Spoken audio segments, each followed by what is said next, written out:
le papier bien torché de Sabrina Colongo.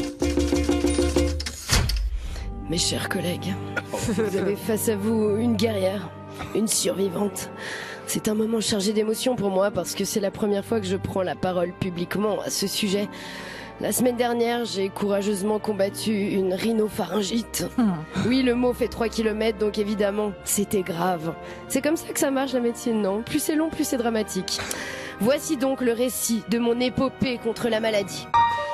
Mercredi dernier, j'ai un coup de barre digestif aux alentours de 13h, rien de bien inquiétant. Je suis puissante mais humaine malgré tout.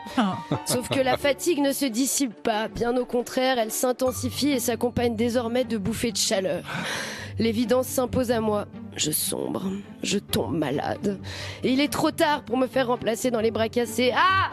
Je dois donc être forte et accomplir mon devoir divin, venir faire rire la Suisse romande. Pendant l'émission, Yacine me traite de pestiféré en me jetant des regards de dégoût. Je le comprends, le pauvret a le système immunitaire d'un nouveau-né grand prématuré. Heureusement, Tata Valérie est là. Elle me choisit même au plaisir partagé pour me consoler. Elle est si douce et empathique.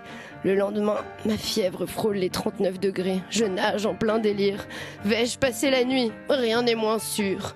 Ma mère m'envoie des messages affolés. Je la comprends. Je suis son unique enfant. Si elle me perd, notre lignée s'éteint pour toujours. Et si certains de mes symptômes sont bénins, toux, maux de gorge, fièvre, fatigue, d'autres en revanche sont préoccupants, voire dramatiques. Perte totale d'appétit et de libido. Mais contre toute attente, le surlendemain, une accalmie pointe le bout de son nez. Une lueur d'espoir. Serais-je en rémission? Oui, bon, d'accord. Je romance peut-être un tout petit peu ma crève, j'ai une légère tendance au mélodrame, d'accord. Mais faire tout un foin d'un rhume, c'est aussi une manière de se battre pour l'égalité homme-femme. Avec les blagues de cul et couper la parole, ce sont mes pierres à l'édifice anti-patriarcat. Un petit pas pour la femme, un grand pas pour le féminisme. Et puis c'est super injuste, j'avais pris toutes les précautions pour éviter de succomber à la maladie. Je prends ma vitamine D religieusement. Taking the D like a good girl. Je n'embrasse personne qui est en train de tousser. Et je me brosse toujours soigneusement la langue après avoir léché les barres de métro. Alors pourquoi moi? Pourquoi moi? Du coup, j'ai dû m'adapter à la vie de convalescente, hydratation, repos, surveillance régulière de ma température corporelle. Je vous dirai pas si je la prends dans la bouche, sous les selles ou dans les fesses. Je dis juste qu'une méthode est plus précise que les autres et pas particulièrement désagréable quand on s'habitue. J'ai également dû revoir tous mes critères pour me choisir un mec. Beauté, intelligence, humour, ouverture d'esprit, bas les couilles. Maintenant, mon prince charmant a juste à être immunisé contre les rhinovirus saisonniers. Sinon, bon, j'avoue tout. Je me suis peut-être un petit peu servi de mon rhume pour faire ma promo sur Instagram.